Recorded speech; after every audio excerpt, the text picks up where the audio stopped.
aí, pessoal, voltamos, hein? Estamos aqui agora com a parte 2 da nossa revisão para a prova da AEFON, que vai acontecer em breve.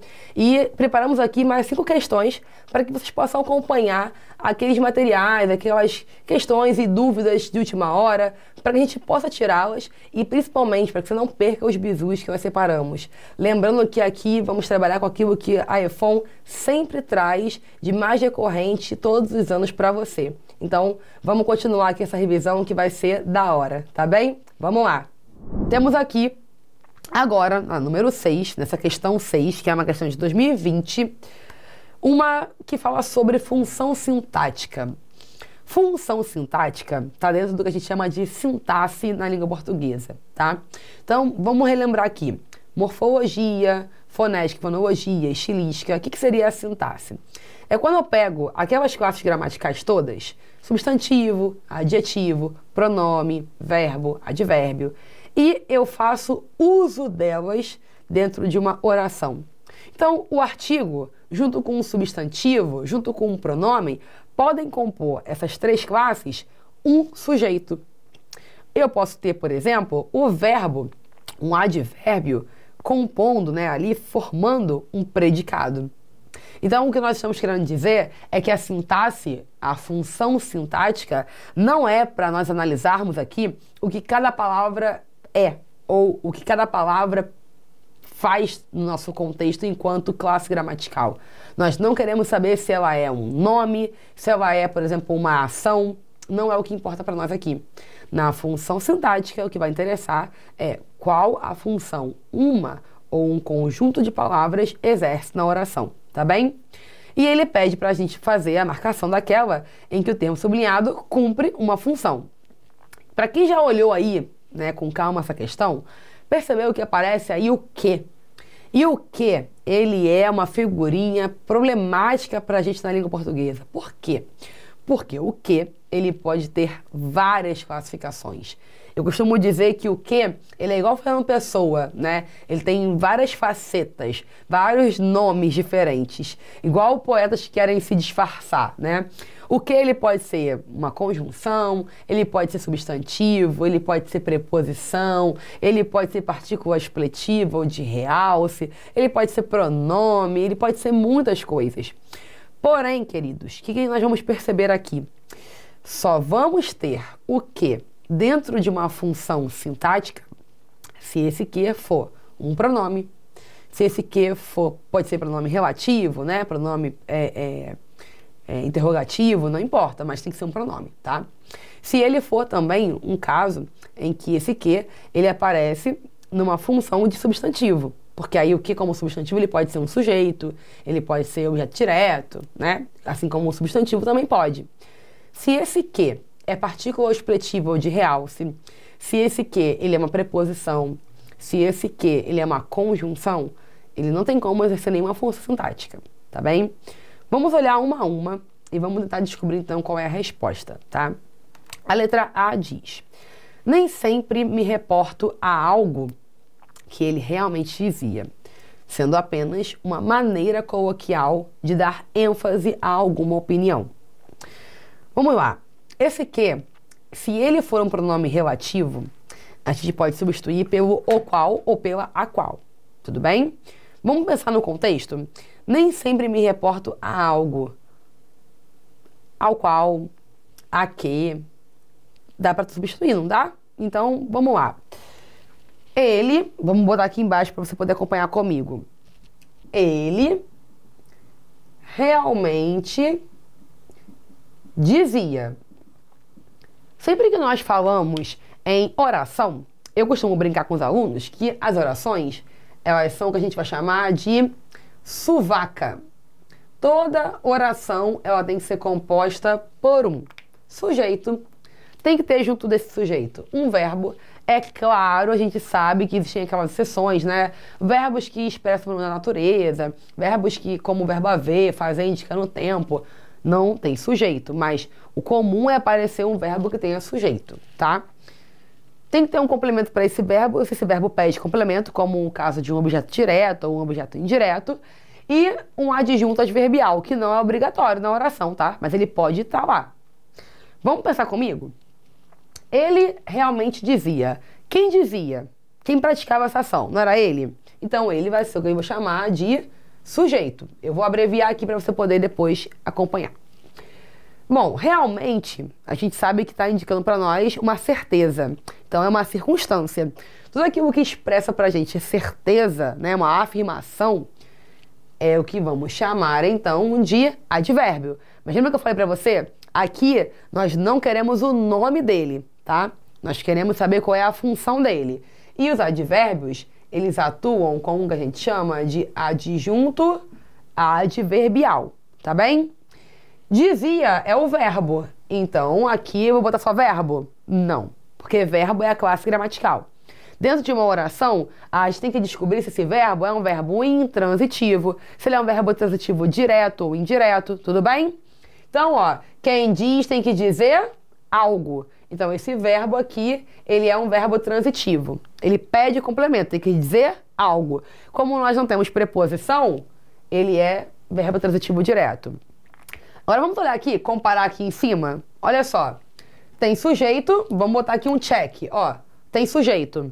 Encontramos o verbo? Sim, encontramos um verbo.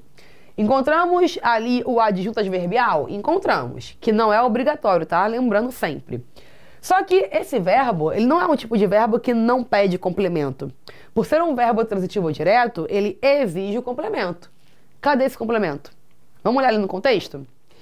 Nem sempre me reporto. Ó, eu, que é um sujeito que está oculto, me reporto a algo. Quem se reporta a algo. Se reportar é um verbo transitivo indireto agora. E esse a algo é o objeto indireto do verbo reportar-se, ok? Ele realmente dizia algo. Esse algo, para ele não ficar duas vezes aparecendo, o autor colocou o que. Esse que é um pronome relativo, então. Ele está substituindo a palavra algo. Tanto que se nós disséssemos ele realmente dizia algo, esse algo aqui escrito, ele seria o objeto direto. Então, como nós temos ali um que faz a função desse algo, nós podemos afirmar categoricamente que esse algo é o nosso objeto. Eu já vou botar aqui verbo de novo, gente. É o nosso objeto direto. Ou seja, esse que exerce sim uma função sintática, que é exatamente o que ele quer. Nós achamos a resposta, mas vamos conferir as outras? Sempre é importante, como eu falei, bate uma a uma para ter certeza que não tem pegadinha, tá? Então, por enquanto, nossa resposta é letra A, tudo bem? Letra B. Ao formular uma ideia, percebo. Eu, que é o sujeito que está oculto, percebe. Percebo o quê? Percebo isso, né? Sempre que esse que dá pra gente aí a possibilidade de trocar por isso, esse que muito provavelmente é uma conjunção integrante, tá? Então ele está iniciando, na verdade, o que vamos chamar aqui de oração subordinada, substantiva, objetiva direta. Porque repara, eu é o sujeito que está oculto. Percebo. Quem percebe, percebe algo. Igualzinho aqui. Se quem dizia algo, né, nós temos ali, então, a necessidade de ter um objeto direto, que aparece em forma de oração. Que estou concebendo, essa oração inteira, é o objeto direto do verbo perceber. Não é só o que é o objeto direto, tá bom? É a oração que estou concebendo. Tudo isso funciona como objeto. Por isso a letra B não pode ser a resposta, porque o que ali, ele sozinho, ele não tem nenhuma força sintática. Ele é só um conectivo. Conecta percebo, que é a oração principal, ao seu objeto direto. Letra C, vamos lá. Ninguém dormiu aí não, né? Ótimo, vamos lá. Não vacilava em sustentar que toda mudança é para melhor. Vamos lá. Alguém sustenta algo. Vamos cair na mesma ideia da letra B. Sustentar isso. Esse que também está aí, não ele exercendo uma função sintática, mas toda a oração seguinte, né? Toda mudança é para melhor. Essa oração é o objeto direto de sustentar. Por isso, temos aí, então, o que de novo, é a conjunção integrante. Ele não pode ter uma função sozinho. Letra D. Os filhos guardavam zelosa distância, até que ela ia aos seus afazeres e ele se punha à disposição de cada um. Vamos para a leitura aí rapidinho. Percebeu que até que, olha, eu vim até aqui.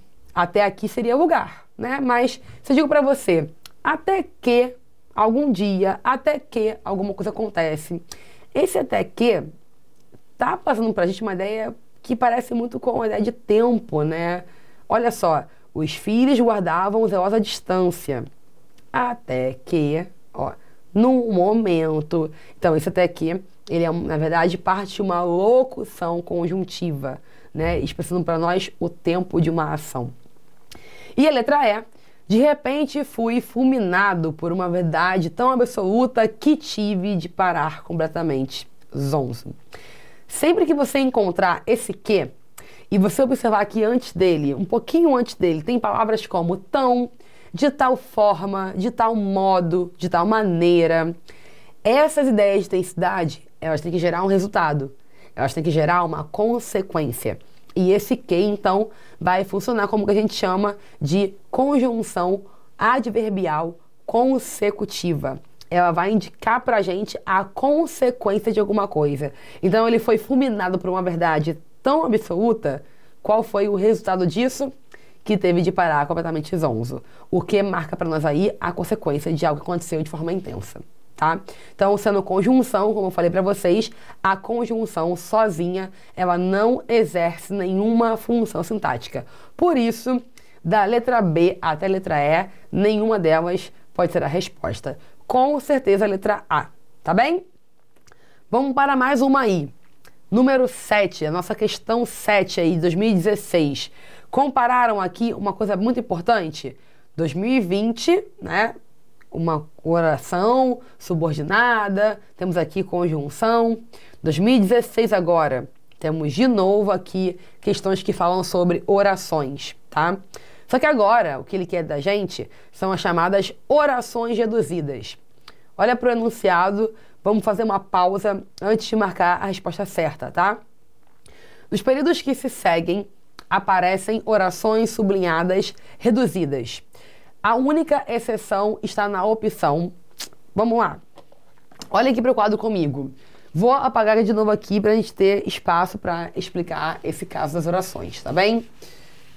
Espero que você tenha tirado aí um print do quadro anterior, uma foto com o seu celular, para não perder a explicação.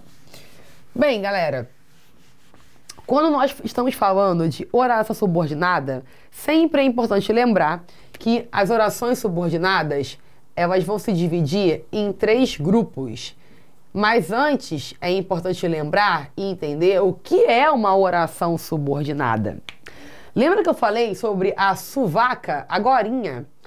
O que é uma oração, né?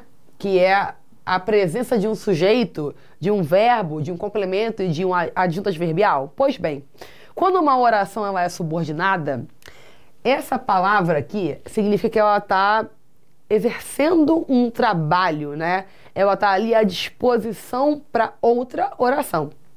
Isso porque, queridos, olha o que vai acontecer.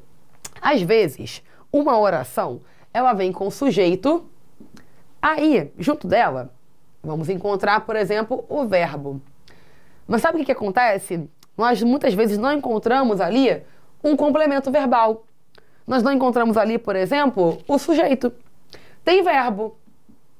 Ela tem um verbo, mas ela não tem um sujeito para poder exercer aquela ação ou para receber aquela característica, caso seja um verbo de ligação. Basicamente, a nossa oração subordinada, ela é sempre aquilo que vai faltar na nossa oração principal, que é aquela que vai ter a ausência de alguma das funções sintáticas, tá? Então, nós temos aqui as chamadas orações subordinadas substantivas, aquelas que vão exercer as funções que um substantivo pode ter. Temos várias, né? 6 delas. As adjetivas são aquelas que vão exercer uma única função, que é a função de adjunto adnominal. E aí nós temos 2 classificações, a restritiva e a explicativa, né? Uma vem com vírgula, que é o caso da explicativa, e sem vírgula, que é o caso da restritiva. E temos as orações chamadas de adverbiais, que são 9.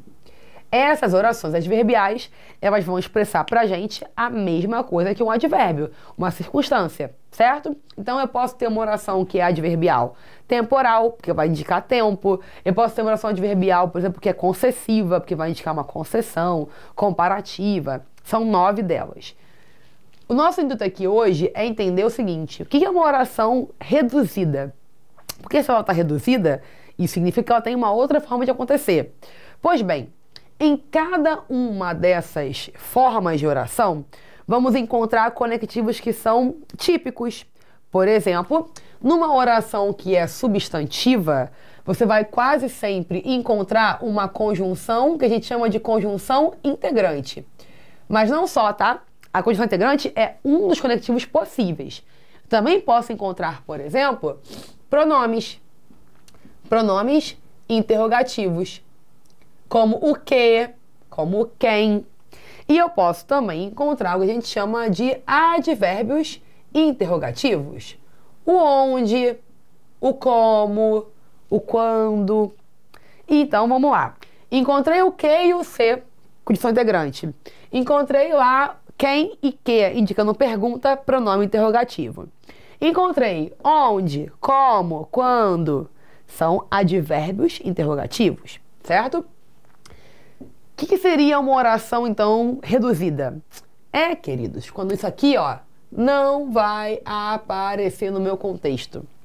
É como se você não fosse colocar ali uma conjunção. Mas, mesmo assim, eu entendo que ela está ali implícita. Você vai entender melhor daqui a pouquinho. Olha só.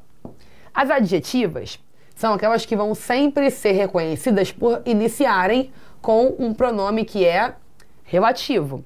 Então, quando nós temos lá o que, a qual, cujo, como, quem, onde, que são pronomes relativos, aqueles que substituem a palavra anterior, temos ali, então, uma oração que é adjetiva.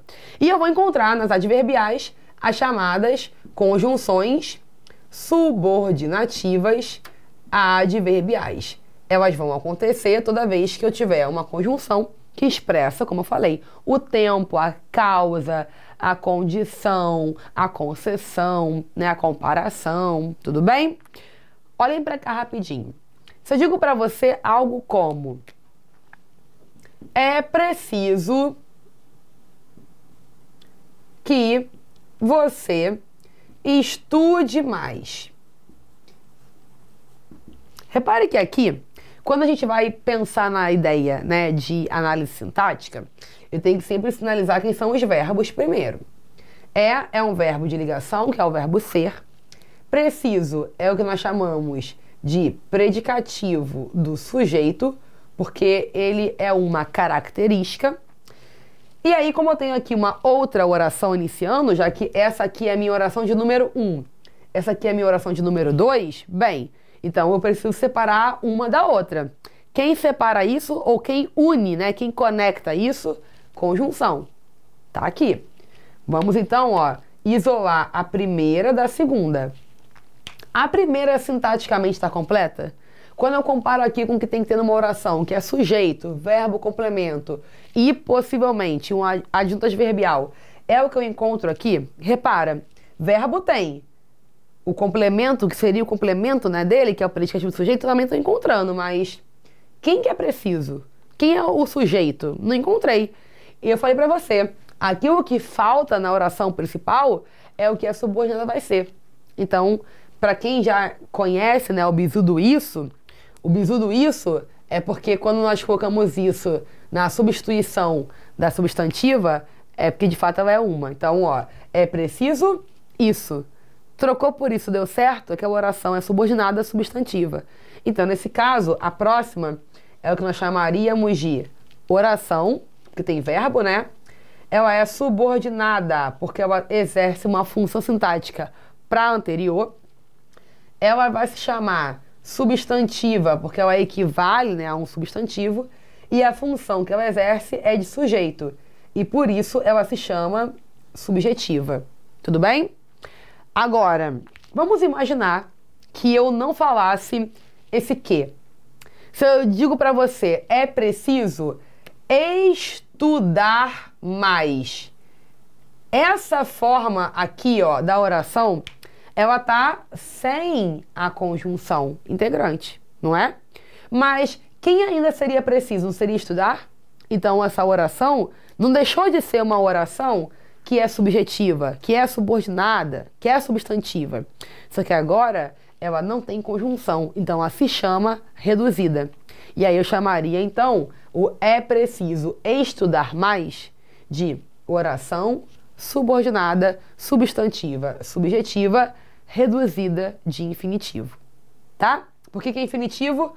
Porque, ó, o verbozinho aqui tá na forma original do R, por isso que é infinitivo, tá bem? Então, uma oração que é reduzida, toda aquela que não apresenta pra gente uma conjunção. O conectivo. Vamos lembrar, nas substantivas, conjunção integrante, pronome interrogativo ou advérbio interrogativo.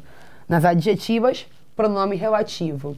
Nas adverbiais, alguma conjunção ou locução, né? Conjunção, conjuntiva, subordinativa, adverbial, tá? Vamos olhar aqui então no contexto. Ele quer a exceção, aquela que não está reduzida.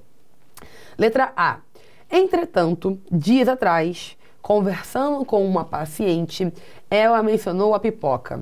Olha bem, dias atrás, lembra a ideia de tempo, né? Então, dias atrás, quando eu conversei com uma paciente, enquanto conversava com uma paciente, reparou que essa oração aí, ela equivale a uma ideia de tempo? Eu colocaria ali o quando ou o enquanto, que são conectivos, e o conectivo não apareceu.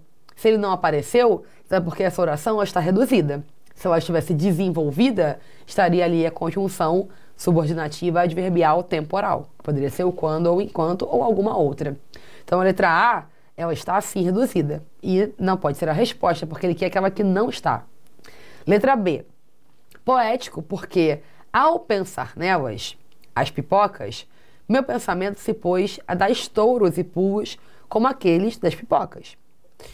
Ao pensar nelas, de novo, quando pensei nelas, né? Enquanto pensava nelas, é igual de cima. Também é uma ideia temporal aí. E aí, se nós colocássemos a conjunção quando ou enquanto, aí ela estaria desenvolvida. Como ela está sem a conjunção, ela está reduzida. Também não pode ser a resposta.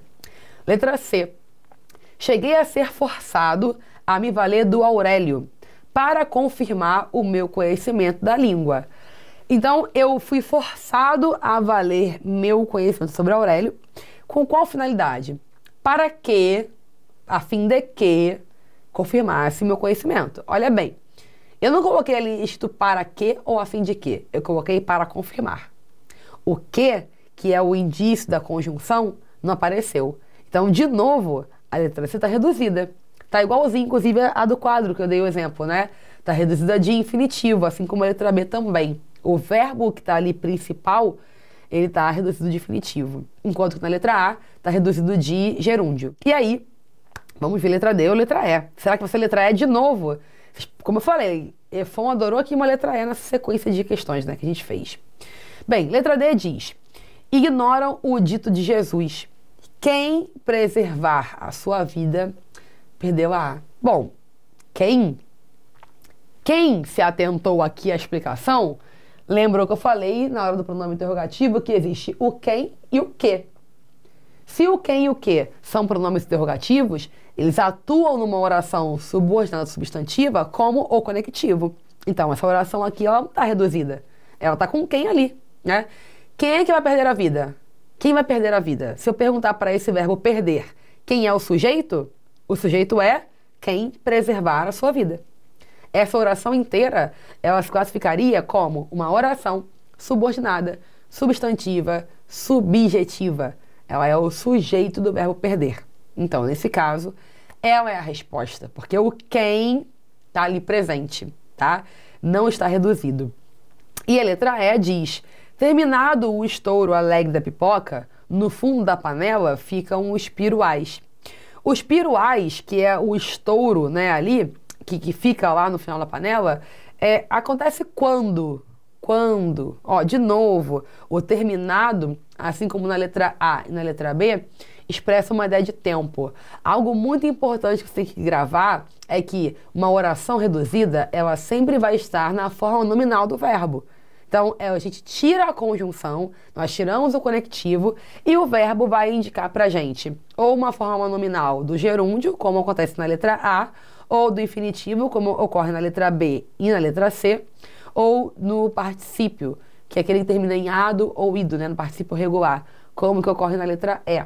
Então, sem dúvida alguma, A, B, C e E estão reduzidas. Você pode estar pensando aí agora comigo, ué, mas na letra D, preservar, tá no infinitivo. Por que ela não é reduzida? Ela não é reduzida porque não tem só o verbo preservar. Temos antes dele o quem, que é um conectivo. Ele é um pronome interrogativo que faz essa união entre a oração principal, que é perdeu a A, e a oração subordinada, que é o quem preservar a sua vida. Tá bem? Por isso, com certeza a resposta, então, letra D pra gente. Não foi letra E dessa vez, tá vendo? Vamos lá. Essa aí é a nossa antepenúltima questão. Nós vamos fazer 10 questõezinhas juntos, tá? Pra gente ficar craque, pra chegar na EFON e arrasar. Você tá comigo ainda, né? Vamos ler então aí o enunciado número 8. Assinale a alternativa em que o fragmento do texto, que, quanto ao tipo textual, pode se classificar como descritivo. Uma coisa importante que nós temos que lembrar é que tipologia textual é uma coisa e gênero textual é outra coisa. Os gêneros seriam as funções sociais que um texto tem. Por exemplo, uma bula de remédio, um tutorial e uma receita culinária têm todos a mesma tipologia, que é o que a gente chama de texto injuntivo.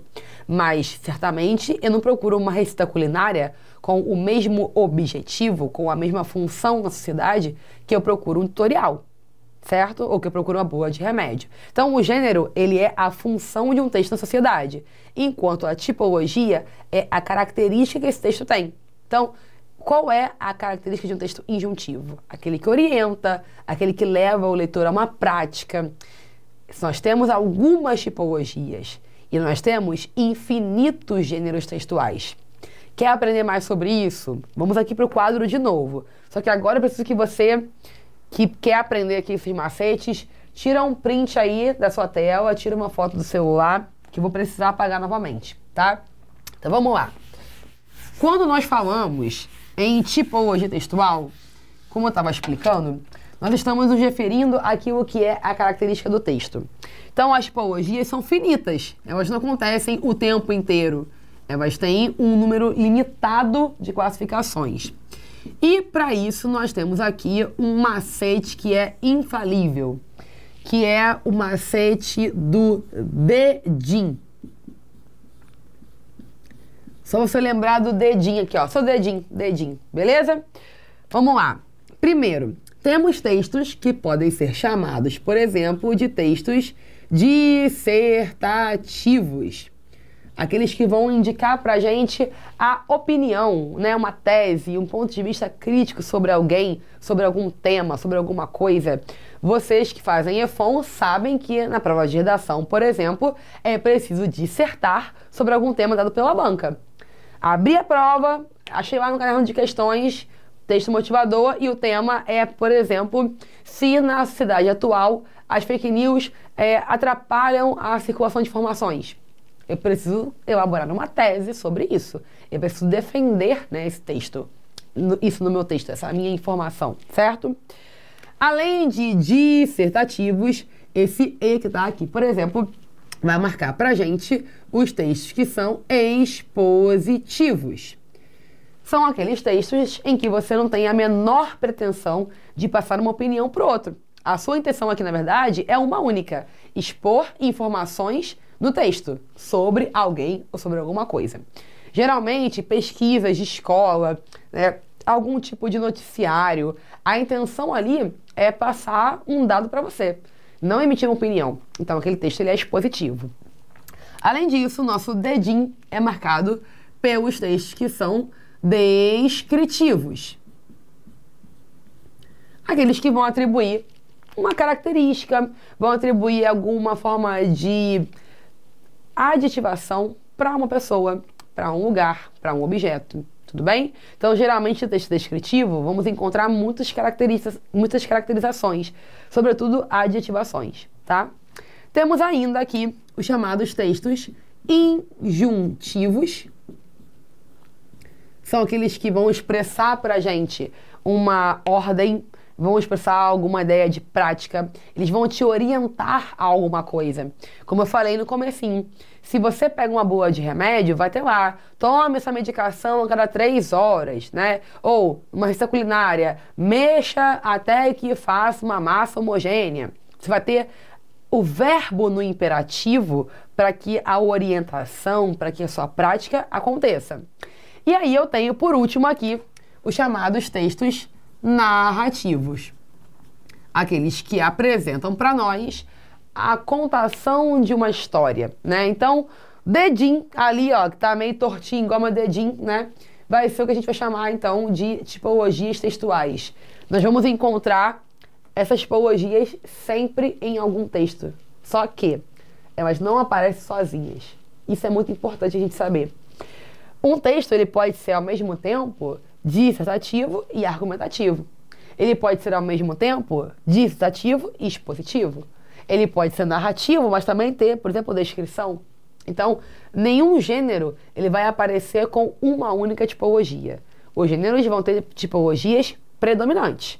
A maior parte do meu texto é narrativa. A maior parte do meu texto é descritiva. E aí sim, nós poderemos achar uma resposta, tá? Mas uma única tipologia nós não vamos encontrar. Tá tudo bem? Vamos lá, então. Texto descritivo é o que ele quer aqui no enunciado. Olha o que ele diz. Assinale a alternativa em fragmento do texto, quanto, né, ao tipo, pode se classificar como descritivo. Então tem que ser algo que atribua a adjetivação, característica para alguém ou para alguma coisa ou até para algum lugar. Letra A. Ficaram cansados. Se você é daquele candidato afobado, achei, ó, cansado, característica, marcou. E aí eu já tô te dando até um spoiler, porque não é essa a resposta, tá? Reparem que para que seja aquela tipologia, tem que ser predominante. Eu só li meia frase até agora, né? Ficaram cansados. Resolveram mudar de vida. Um sonho louco. Navegar. Um barco, o mar, o céu, as estrelas, os horizontes sem fim. Liberdade. Venderam o que tinham, compraram um barco capaz de atravessar mares e sobreviver. Reparou aí? A maior parte desse parágrafo, desse trecho que tá aí, não tá descrevendo alguém, alguma coisa, só a primeira parte. E aí, se a gente é afobado e vai, achei a resposta, marca e acaba perdendo uma questão, tá? Então, a maior parte dele é narrativa, tá contando pra gente o que aconteceu, não descrevendo o que aconteceu, tá bem? Letra B.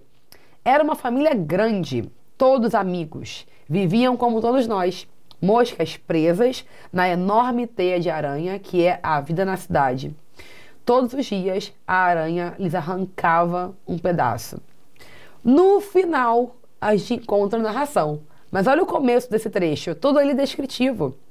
Família grande, eram amigos, vivia como nós, né? Moscas presas, que ali é uma metáfora para poder caracterizar como é essa vida. Então, sem nenhuma dúvida, a letra B, por enquanto, seria a melhor resposta. Mas, vamos ver as outras.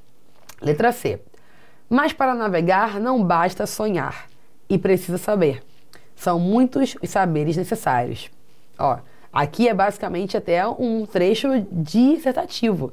Ele está expondo para a gente, na verdade, uma opinião sobre, né, o que é o navegar, sobre o que é viver. Então, de novo, não é descritivo. D. Se os barcos se fazem com ciência, a navegação faz-se com sonhos. Infelizmente, a ciência, utilíssima, especialista em saber como as coisas funcionam, tudo ignora sobre o coração humano.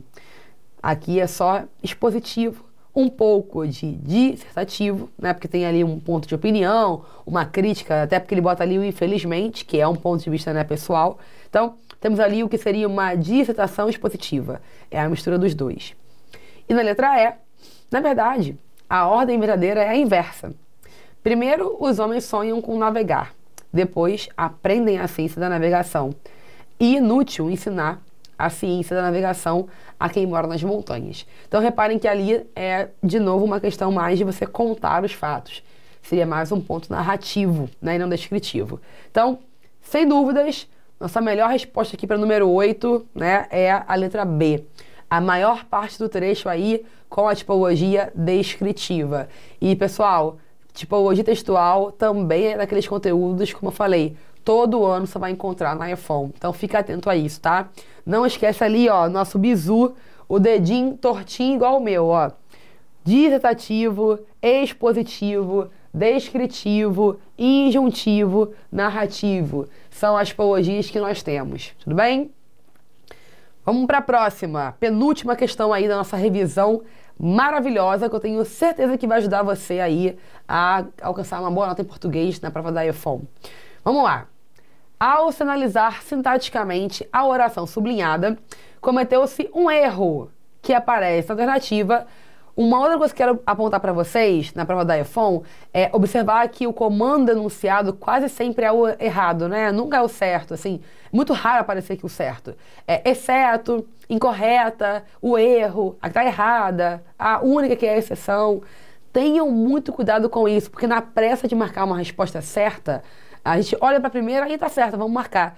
E a que ele queria era errada. Então, a iPhone costuma trabalhar bastante com essa parte, né, de comando da questão ser a que está errada. Tenham atenção com isso no dia. E aqui, uma questãozinha de 2018, tá? Vamos lá. De novo, oração subordinada.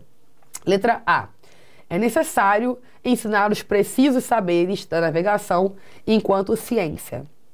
Letra B. Chegou então o momento da grande decisão. Para onde navegar? É um aposto. Letra C. Navegar é preciso. Viver não é preciso.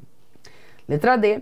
É inútil, né, ensinar a ciência, da navegação a quem mora nas montanhas. Seria um objeto indireto. E na letra E. Comprar um barco capaz de atravessar mares e sobreviver tempestades. Complemento nominal. Vamos lá. Letra A.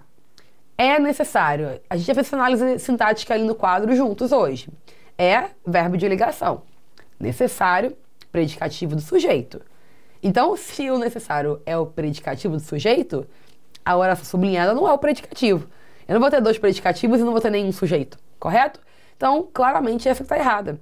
Porque, na verdade, a oração que está sublinhada, ela não é o predicativo, ela é o sujeito.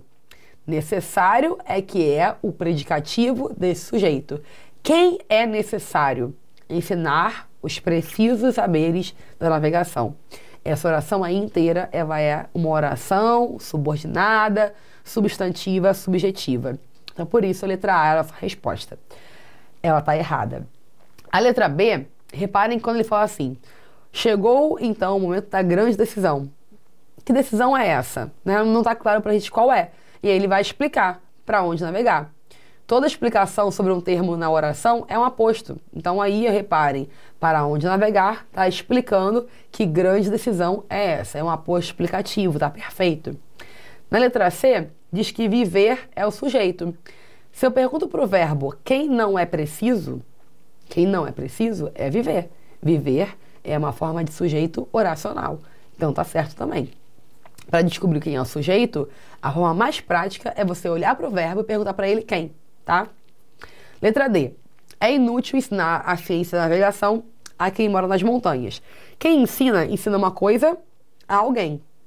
Vai ensinar o quê? Ensinar a ciência.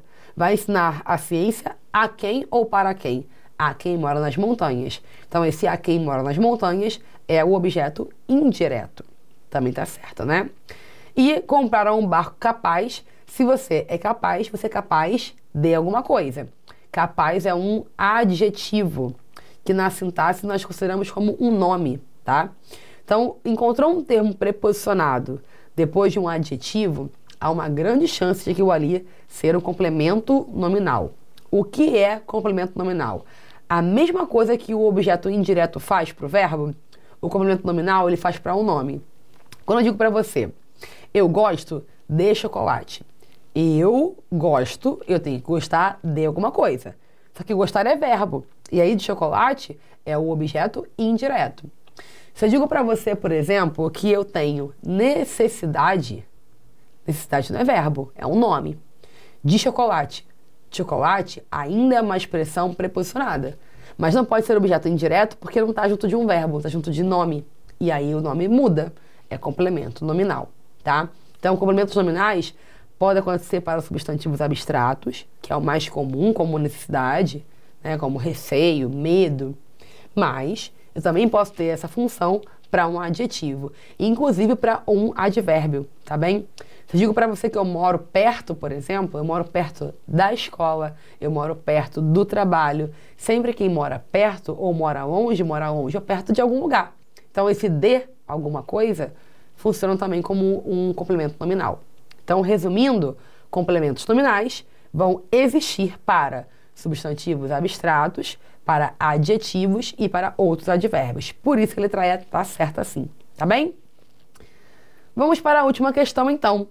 É uma questão que fala sobre crase. Crase é sempre um assunto muito bom para a gente, porque não só nos ajuda, né, na parte de língua portuguesa, a prova em si de linguagem, mas também para que a gente possa tirar aí o menos de desvios gramaticais na nossa prova de redação. O que é a crase? Vamos voltar lá para o quadro comigo, por favor? Vou apagar aqui o dedinho, tirar aquele print, tirar uma foto bacana. Vamos lá.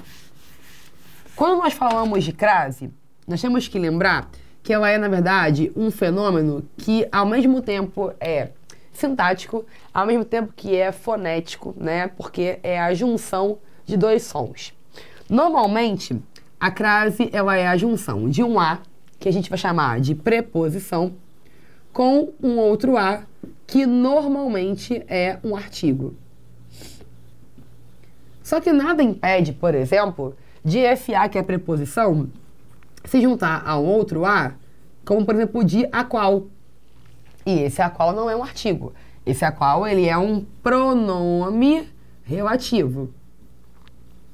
E eu posso também ter esse a preposição junto de um outro a, como é o caso do aquele, aquela e aquilo, que não é, obviamente, um artigo, ele é um pronome demonstrativo. Abreviei aqui. Então, o que é a crase? Bom, verbos e nomes transitivos pedem a preposição a. Então, quando você, por exemplo, obedece, você obedece a alguma coisa, ou você obedece a alguém. Vamos supor que do lado desse a, que é o artigo, tem a palavra lei. Olha como é que a gente iria ler essa oração. O cidadão obedece a lei. Não ficaria esquisito essa pausa, né? A lei. Ou o cidadão obedece a qual. Esquisito. Ou obedece a aquele. Então, para que não ficasse esse a, o que a gramática fez? Juntou esse a com esse a, que é o artigo, com esse a do pronome relativo e com esse a do pronome demonstrativo, o que resultou nisso daqui, ó. O a com o acento grave, que a gente vai chamar, então, esse fenômeno de crase. Então, a crase, ela é a junção, de fato, né, de um a com outro a, que pode ser o artigo, que pode ser o pronome relativo, que pode ser o pronome demonstrativo, aquele, aquela ou aquilo. Contudo, nem sempre a crase acontece apenas por uma questão fonética. Eu posso ter, por exemplo, a crase numa situação de locução, para que se evite uma ambiguidade. Imagine que eu diga para você uma situação como: eu vendo à vista. Se você lê aquela oração ali, fora de contexto, por mais absurdo que pareça, impossível não é. A gente poderia entender que eu vendo à vista, eu estou vendendo o quê? Meus olhos, né? Minhas córneas, por exemplo, no mercado aí, né, de ilegalidade, tráfico de órgãos. Mas não é o que eu quero dizer. Eu não estou vendendo à vista, né? Eu quero dizer que eu estou vendendo algo, e esse algo não é para pagar parcelado, é para pagar no ato. Então, para que se evite a ambiguidade desse termo aqui, nós colocamos, então, aqui uma crase. O que isso significa? Que a crase, ela acontece não só com esse fenômeno do a com outro a, mas também em uma outra forma, que são as locuções. Essas locuções, elas podem ser tanto locuções adverbiais femininas, como locuções conjuntivas femininas, como pode ser com locuções prepositivas femininas. Então, em algumas situações, você vai encontrar a crase presente naquele contexto e ele não tem nada a ver com a junção de um A com outro A, tudo bem? Ele vai ser um caso à parte, em que, para se evitar ambiguidades, aquela locução que é adverbial feminina, como vire à esquerda, à direita, à frente, né? Se você diz chego à noite, chego à tarde, fique à vontade, come à beça, todas essas expressões que iniciam com A e tem a palavra seguinte, feminina, são locuções adverbiais femininas, vão ter a crase no A. Locuções conjuntivas, como, por exemplo, se eu tenho o à medida que, à proporção que, você coloca lá também a crase. E em algumas locuções prepositivas também acontece, tá bem? Reparem que o caso do enunciado é o seguinte. Os circunstantes bem-educados se sentiriam na obrigação de desviar a vista e mudar de assunto. Tendo em vista outros empregos da expressão sublinhada, né, que é o à vista, deve ocorrer uso do acento grave somente em nenhum momento ali você vai encontrar o verbo desviar pedindo preposição a e vista tendo um artigo a junto. Não é isso que acontece. Quem desvia, desvia de algo. Então repare que nem tem a ver, né, com o desviar. Aquele à vista ali, ele não está craseado porque ali ele se refere realmente aos olhos. Desviar a vista, desviar o olhar. Por isso, nós não vamos colocar a crase. E qual alternativa? Essa expressão à vista equivale, né, a uma outra lógica que não é a divisão realmente. Vamos procurar? A letra A diz, era maravilhosa a vista da janela daquele quarto. Olha só, a vista aí é a visão. Então não leva a crase. Não é uma locução adverbial para levar a crase. Letra B. Usar o computador constantemente pode prejudicar a vista, a visão. Então não pode ter crase também. Quando será realizada a vista de prova? Quando será realizada a visão da prova. Também tem a ver com a visão, não pode ter. Não é uma locução adverbial. Dói-me a vista esquerda. São os olhos, literalmente. Então a vista ele também não pode ter crase. No último caso, a gasolina está no fim. E não há um posto de combustível à vista. Não há um posto de combustível às minhas vistas, ou seja, dentro do meu campo de visão. Eu tenho ali não a vista como a visão em si, mas expressando uma ideia de não estar próximo, que é uma lógica, né, adverbial. Então, ali, por ser uma expressão e não a vista como a visão de fato, sendo o artigo e o substantivo, nessa expressão precisaríamos utilizar a crase, para que se evite, então, nesse caso, a ambiguidade. Lembrando, a crase ela só pode acontecer em alguns casos. Um deles é com o a preposição e o outro artigo, ou seja, a ordem de palavras que são femininas, né? Se eu tenho o caso das locuções, como a gente viu no quadro, locuções adverbiais femininas, locuções prepositivas ou conjuntivas femininas. Um outro caso é indicando hora. Se eu digo para você, a prova da EFON inicia às 7 horas, às 9 horas, às 13 horas. Esse às, por indicar hora, tem que levar a crase. E um outro caso é se estiver indicando a ideia de a moda de, né? Se a expressão a moda de estiver ali no contexto, também vai se utilizar a crase. Então nós temos 4 regras em que a crase é obrigatória. Com palavras femininas, na indicação de horas, se eu tiver uma locução adverbial, prepositiva ou conjuntiva feminina, e se tiver a expressão a moda de. Não há nenhum desses casos, a crase pode ser usada em caso facultativo ou ela não pode ser usada, que são os casos proibidos, tá? Principalmente antes de verbo, antes de palavra masculina, antes de plural, não se utiliza a crase em nenhum momento. Tudo bem? Gente, eu espero que vocês tenham gostado da nossa revisão. Nós fizemos aqui um apanhado, como eu falei, das questões que mais costumam cair, né, todos os anos, ou de forma mais recorrente na prova da EFON, essa banca, né, da Marinha, que é tão importante para nós. E o que nós estamos aqui desejando a vocês é uma ótima prova, bons resultados, mas não boa sorte, e sim boa prova. A gente sabe que aquele que se esforça alcança o que quer. Então, nosso voto aqui mais sincero é que vocês façam uma boa prova e tenham uma excelente aprovação, um excelente resultado e que a gente possa aí se ver em breve, né, com muito orgulho, desse resultado alcançado. Até uma próxima. Tchau, tchau.